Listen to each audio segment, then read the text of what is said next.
فیصلہ تیسرے سال الا الذین تابوا، توبہ تم نے کر لی ہے، واصلحوا،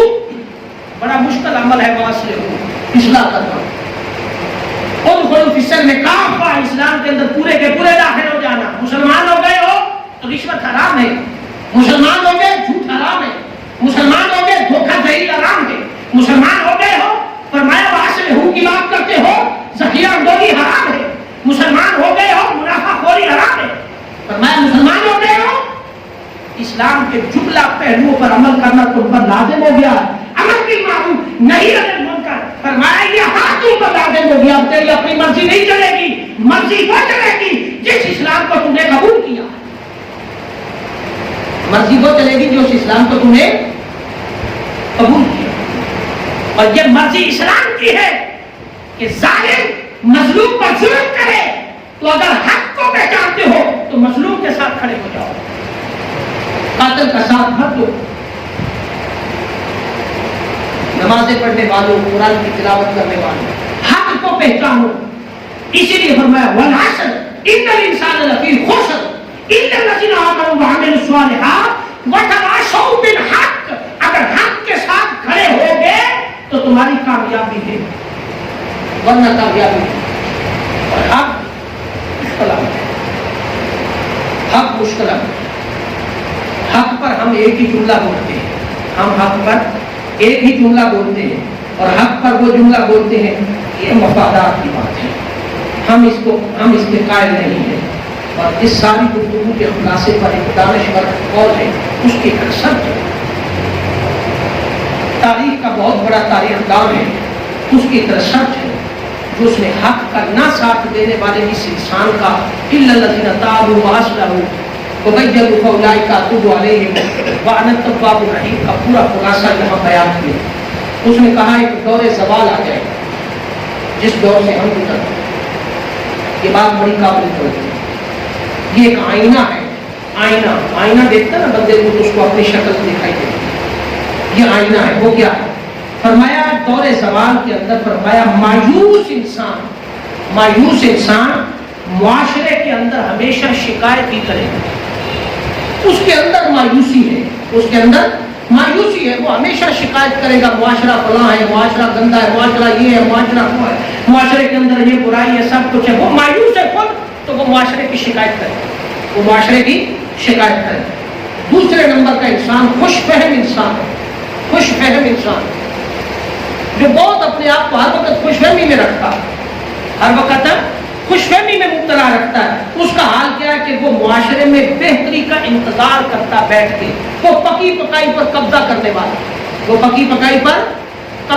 والا، ٹھیک ہے تسی دھرنا دے لو، بیٹھو، مار کھاؤ، جانے دو، چاہتا جو جس لئے تواڈے کو اقتدار آ جائے گا اسی تواڈے نال ہو، وہ انتظار کرتا، وہ اس کو کہتے ہیں پاکستانی سیاستدان جسے کہا جاتا ہے، وہ ہمیشہ اپنے آپ کو مفادات دیکھتا ہے کہ میرا مفاد کس پارٹی کے ساتھ ہے تو اس کے ساتھ جڑ جاتا ہے، وہ ہمیشہ مفادات کا انتظار کرتا ہے۔ اور تیسری قسم ہے حقیقت پسند انسان، وہ معاشرے میں بہتری لانے کی کوشش کرتا ہے، وہ معاشرے کے اندر بہتری لانے کی کوشش کرتا ہے، وہ کوشش کرتا ہے کہ معاشرہ ہم بہتر کریں گے تو معاشرہ بہتر ہوگا نا، اگر ہم نہیں کریں گے تو معاشرہ کیسے بہتر ہوگا۔ اور پھر اس کے بعد چوتھی قسم ہے فرمایا مفاد پرست انسان، وہ ہمیشہ معاشرے میں بہتری لانے والوں کی مخالفت کرتے ہیں، مفاد پرست انسان وہ معاشرے میں بہتری لانے والوں کی ہمیشہ مخالفت کرتے ہیں۔ اور فرمایا پانچویں نمبر پر فرمایا ایک بے وقوف انسان کی بھی قسم ہے، فرمایا وہ معاشرے میں بہتری کی کوشش کرنے والوں کا ہمیشہ مذاق اڑاتا ہے۔ بے وقوف انسان کیا ہے؟ فرمایا وہ معاشرے کے اندر بہتری لانے والوں کی ہمیشہ مذاق اڑاتا ہے، ہمیشہ۔ ان پانچوں کیٹیگری کے اندر ہم من حیثیت القوم اگر جائزہ لیں، میں انفرادیت کی بات نہیں کر رہا، من حیثیت القوم اگر جائزہ لیں تو ہم آخری دو قسموں میں پائے جاتے ہیں، من حیثیت القوم ہم آخری دو قسموں میں، حق کی بات کریں تو ہم مذاق اڑاتے ہیں، اس کا کوئی مفاد ہوگا. یہ اپنے ٹکوں کی خاطر اپنے مفادات کی خاطر کھڑا ہے. سیدھی سیدھی نماز پڑھو گھر جاؤ, گولیاں تو چلن گیا تھانے پر جانا پڑے گا, پر کیوں ہو گئے؟ نماز پڑھو, ٹھنڈا کمرہ ہے, پکھے چل رہے ہیں, آسان کام. اتنے تو بات تو دیکھو تیرے پسینہ لگ رہے ہیں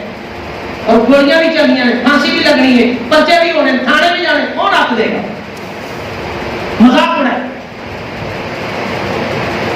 گھڑیاں دیکھیں گے, ٹائم دیکھیں گے, یہ ویلے بندے نے, انہوں کی کام ہے ممبروں سے بیٹھ کے گلاں کرنی اور تقریر کرنی آسان کام ہے. لہذا مذاق اڑا ہے. بیٹھ کے وظیفے پڑھیں گے, خطاب سننے آئیں گے, وظیفہ پڑھیں گے, تسبیح ہاتھ میں رکھیں گے, توجہ نہیں, کیونکہ جو خطاب بیان کرنا وہ بے وقوف ہے نا, وہ احمق ہے. اور تسبیح پڑھنے والے کو یہ معلوم نہیں ہے کہ خطاب سننا واجب ہے, فرض کے بعد. قرآن و سنت کی بات ہو رہی ہے, اور وہ تسبیح کیوں پڑھ رہا ہے؟ وہ خطاب کرنے والے کو, بات نصیحت کرنے والے کو بے وقوف اور پاگل سمجھتا اور اپنے آپ کو سمجھدار سمجھتا, اس لیے وہ بیٹھ کے وظیفہ کر رہا ہے, اس لیے وہ خطاب کے آخری ٹائم آتا ہے, اس لیے وہ اس وقت آتا ہے جب جماعت کھڑی ہونے والی ہو, اس لیے وہ اپنے ٹائم کو دیکھتا ہے, مصروفیت کو دیکھتا ہے. وہ جو پہلے آ کر کے خطاب سننے, وہ ان کو بے وقوف سمجھتا ہے, پاگل سمجھتا ہے. اتنی دیر کام کر لے جب جماعت کھڑی ہونے لے. مودی نے جڑی گل کرنی ہے سانو پہلے پتا ہے, یہ ساری سوچی اس کے ذہن کے اندر ہوتی ہے. پھر اصلاح کہاں سے, حق کہاں سے؟ وہ مذاق اڑاتا ہے. اور جب بھائی روڈ پہ کھڑے ہو کر حق کی بات کریں, انہوں کی پتا دنیا داری کس طرح نبھائی جاتی ہے, وہ اسی مفا سانو پتا کہ سیاست کی کہتے ہیں. خدا نے شکر, جب یہ ساری کیٹاگری کے اندر قوم اپنے آپ کو رکھ کر کے دیکھے, تو میں بڑے وصول کے ساتھ کہتا ہوں, پاکستانی قوم کے زوال کے اسباب یہی ہے کہ ہم نے کبھی حق کا ساتھ نہیں دیا. ہم نے ہمیشہ مفادات کی بات کہی, ہم نے ہمیشہ حق کی بات کرنے والوں کا مذاق اڑایا. اور آج بھی لوگ, اور پاکستانی قوم کی کیٹاگری کر لے تو آج بھی لوگ یہ قوم قاتلوں کے ساتھ کھڑی ہے. 14 جن کی لاشیں اٹھ گئی, ان کا ساتھ دینے کے لیے کبھی نہیں کھڑی. کیوں کہ ان کے گھر سے لاشیں نہیں, اگر اٹھی بھی ہیں تو ان کو پیسے دے دیے گئے ہیں, کروڑوں روپے, یہ چپ کر گئے. اور آخر پہ جملہ بول دیا, مرنے والا تو چلا گیا, کیوں کی کرنا کیس لڑ کے, چلو پیسے لو, پچھلے جڑے بات کر انہوں نے مفاد. یہ فقط تحریک منہاج القرآن 7 سال سے انصاف کے لیے قانون کے دروازے پر کھڑی ہے, اور انشاءاللہ قانون ہی کے تحت یہ انصاف دینا پڑے گا, اور قاتلوں کے خون کا انصاف دینا پڑے گا. تم جہاں دنیا کے کونے میں بھاگ کے چلے جاؤ, ایک دن اپنی آنکھوں کے سامنے اور اپنی آنکھوں کے سامنے قاتل کے بندے پر لٹکتا دیکھیں گے, اور دکھائے گا.